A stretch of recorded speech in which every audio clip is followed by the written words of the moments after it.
নমস্কার বন্ধুরা, অরুন্ধতী রান্নাঘরে আপনাদের সবাইকে স্বাগত। আশা করি সকলেই ভালো আছেন। আজকের রেসিপি শীতকালীন স্পেশাল মাছের ঝোল। শিম, আলু, টমেটো আর মটরশুঁটি দিয়ে এই ঝোলটা অবশ্যই আপনারা একবার বানিয়ে দেখতে পারেন। গরম ভাতের সঙ্গে কিন্তু খুবই ভালো লাগবে। চলুন আমি রান্নাটা কিভাবে করেছি সেটা আপনাদেরকে দেখাই। এখানে আমি এক মুঠো মটরশুঁটি নিয়েছি, কয়েকটা শিম নিয়েছি, একটা বড় সাইজের টমেটো টুকরো করে কেটে নিয়েছি, একটা বড় সাইজের আলু লম্বা করে ফালি করে কেটে নিয়েছি, আর কিছু রেগুলার মশলা একটা বাটির মধ্যে নিয়েছি, আর বেশ কয়েকটা মাছ নিয়েছি। গ্যাসের মধ্যে আমি কড়াইটা বসিয়ে দিয়েছি। এবার তেল দিয়ে দেবো। প্রথমে মাছগুলো ভেজে নেব, তার জন্য যতটা তেল লাগবে মোটামুটি আমি সেই হিসাবে তেলটা দেব। কয়েক পিস মাছ আছে, সেই জন্য একটু তেল বেশিই লাগবে। এবার তেলটা গরম হয়ে গেছে, একে একে মাছগুলোকে আমি দুবারে ভেজে নেব, একবারে ভাজা হবে না, তার জন্য চার পিস করে ভেজে নেব। এইভাবে মাছটাকে একটু কড়া করেই ভাজতে হবে, খুব নরম করে ভাজার দরকার নেই। এইভাবে একটুখানি লাল করে ভেজে নিয়ে মাছগুলোকে একটা বাটিতে তুলে রাখবো। তারপর যদি কড়াইয়ে তেল থাকে তাহলে সেই কড়াইয়ের তেলটা কিন্তু আমি এই ঝোলের মধ্যে ব্যবহার করব না। মাছের তেলে আমি খুব একটা রান্না করতে পছন্দ করি না, সেই জন্য তেলটাকে আমি সরিয়ে কড়াইটাকে পরিষ্কার করে নেব। আর এদিকে যে সবজিগুলো আমি নিয়েছি তার মধ্যে মশলাটা যেটা নিয়েছি সেই বাটির মধ্যে আদা বাটা আছে, জিরে গুঁড়ো আছে, ধনে গুঁড়ো আছে, লঙ্কা গুঁড়ো আছে। এবার এটাকে একটা জলের মধ্যে গুলে একটু রেডি করে রাখবো। কড়াইটা পরিষ্কার করে নিয়েছি, করে নিয়ে তারপরে এটার মধ্যে আমি আরও কিছুটা সর্ষের তেল দিয়ে দিলাম। এবার তেলটা দেওয়ার পরে একটুখানি গরম হয়ে যাবে। দেখুন তেলটা গরম হয়ে গেছে। এবার আমি শিমগুলোকে দিয়ে দেবো। শিমগুলো একবার একটু নাড়াচাড়া করে নিয়ে তারপরে আলুটা দেব। শিমের একটা কাঁচা গন্ধ থাকবে, সেই গন্ধটা একটু চলে যাবে, তারপরে আমি আলুগুলো দিয়ে দেবো।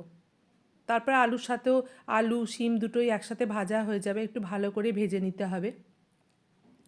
আর এই ঝোলটা কিন্তু শিমের যে গন্ধটা আছে সেই গন্ধটাতে ঝোলের স্বাদটা কিন্তু অনেকটাই বাড়িয়ে দেবে।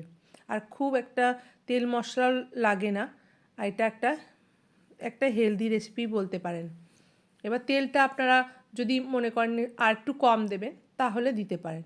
দেখুন আলু আর শিমটা ভাজা হয়ে গেছে। আমি যেহেতু এর মধ্যে কোনো ফোড়ন দিইনি, তার জন্য সবজিগুলোকে একটু সাইড করে দেবো, করে ওই তেলের মধ্যে আমি পাঁচ ফোড়ন দিয়ে দেবো। এটাতে আমি কিন্তু পাঁচ ফোড়ন ব্যবহার করছি। আমি তাই বলে খুব যে তেল মশলা ব্যবহার করছি তা কিন্তু নয়। যতটা সবজি মশলা আছে তাতে খুব বেশি তেল লাগছে না আমার। এরপরে আমি মশলা যেটা করে রেখেছিলাম সেই মশলাটাকে এর মধ্যে দিয়ে দিলাম।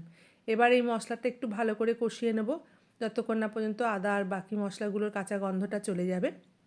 আর এটা কষানো হয়ে যাওয়ার পর তারপরে আমি টমেটোটা দিয়ে দেবো, আর মটরশুঁটিটাও দিয়ে দেবো।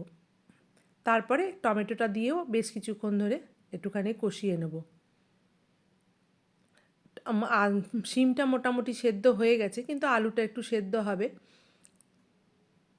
তার এবার আমি স্বাদ মতো লবণটাও দিয়ে দিলাম, দিয়ে এবার এটাকে খুব ভালো করে কষিয়ে নেব।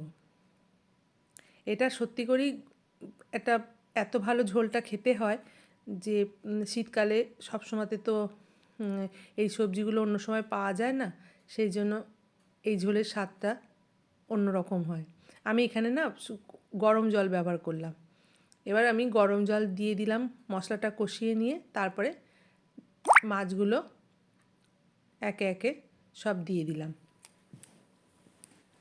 মাছগুলো দিয়ে এবার আলুটা সেদ্ধ হওয়া পর্যন্ত, কারণ বাকি সবজিগুলো মোটামুটি সেদ্ধ হয়ে যাবে, বেশি সময় লাগবে না, আলুটাই যতক্ষণ সেদ্ধ হতে লাগবে। ঝোলটাও অনেকটা কমে এসছে দেখুন, আর আলুটাও সেদ্ধ হয়ে গেছে। এবার আমি এটা বাটিতে তুলে আপনাদেরকে দেখাচ্ছি। এটা একটা হেলদি রেসিপি এবং খুবই সুস্বাদু একটা রেসিপি। আমার ভিডিওটা যদি আপনাদের ভালো লেগে থাকে তাহলে অবশ্যই একটা লাইক, কমেন্ট, শেয়ার এবং চ্যানেলটিকে সাবস্ক্রাইব করে দেবেন। পাশে থাকা বেল আইকনটা প্রেস করে দেবেন, সবার আগে নোটিফিকেশানটা আপনাদের কাছে যাবে।